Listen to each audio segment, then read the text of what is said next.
Parashat Vaïchev, ce Shabbat, on est vraiment le Shabbat juste avant la festivité de Hanouka. Et il m'a paru essentiel de voir avec vous une idée, encore une fois, succincte, mais profondément importante, profondément notable dans notre parasha. Nous nous remémorons le fait qu'il y a eu la rixe entre les frères de Yosef et Yosef Hatzadik qui ont amené naturellement, hélas, Yosef à descendre en Égypte. Et au moment où Yosef va être acheté en tant qu'esclave par un des ministres les plus importants du Pharaon, je rappelle, le fameux ministre Poutifar ou Poutifera.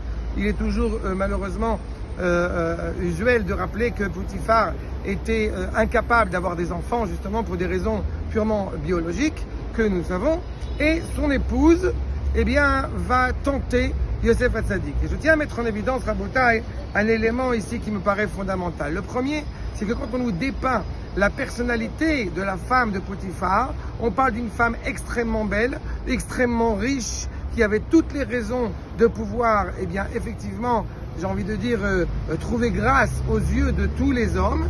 Et en plus de ça, elle avait un prétexte, une raison encore plus importante de vouloir réussir à tenter Yosef Hatzadik, c'est le fait que justement elle n'avait pas d'enfant, de par son mari qui ne pouvait pas lui offrir ce cadeau d'être enceinte.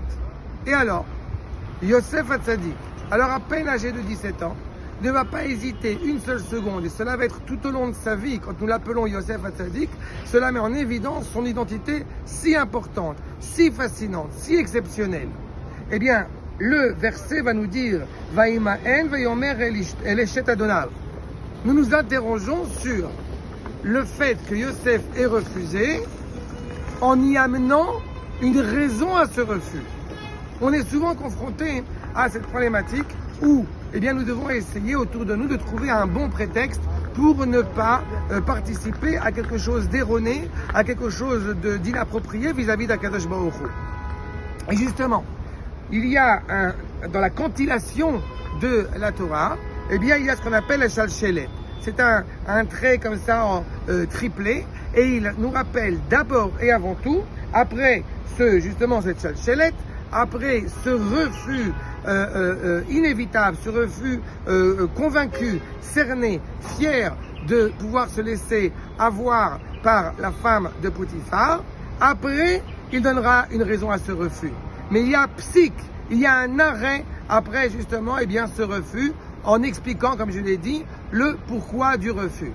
Mais je pense que sur ce sujet-là, jusqu'à aujourd'hui, nous sommes confrontés à ce genre de problématique, à ce genre, encore une fois, de points essentiels. Est-ce que nous devons essayer rationnellement de contredire, de remettre en cause une idée nauséabonde, une idée saugrenue, ou il doit y avoir une phrase tranchée de dire « je refuse » sans y chercher un prétexte, sans y chercher une raison.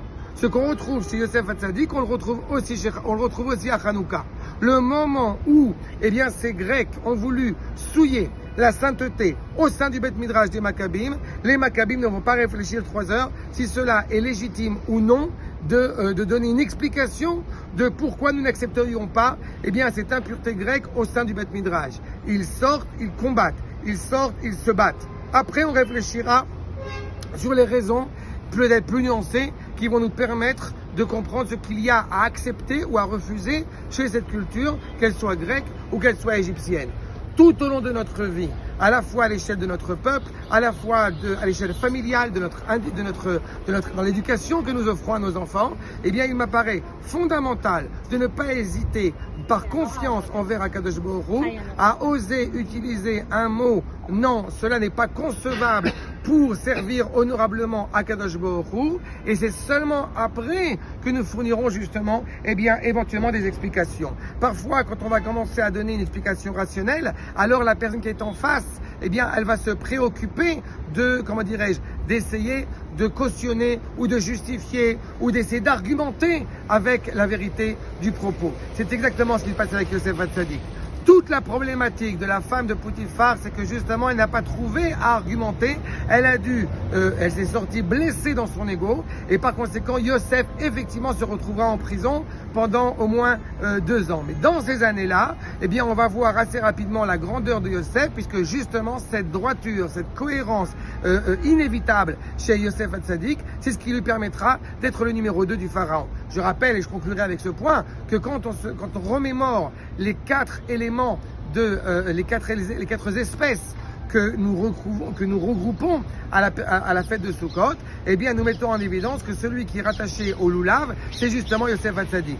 Cette épine dorsale, encore une fois, qui donne sens à l'existence hébraïque, cette droiture coûte que coûte, qui ne courbe pas les chines et qui poursuit encore une fois avec cette confiance, cette valeur infinie envers HaKadosh Baruch Hu. Et c'est grâce à cela que nous pourrons assurer notre présent, mais surtout, Bezrat Hashem, notre avenir pour le Ham Israël. Shabbat Shalom et Chanukah Sameach.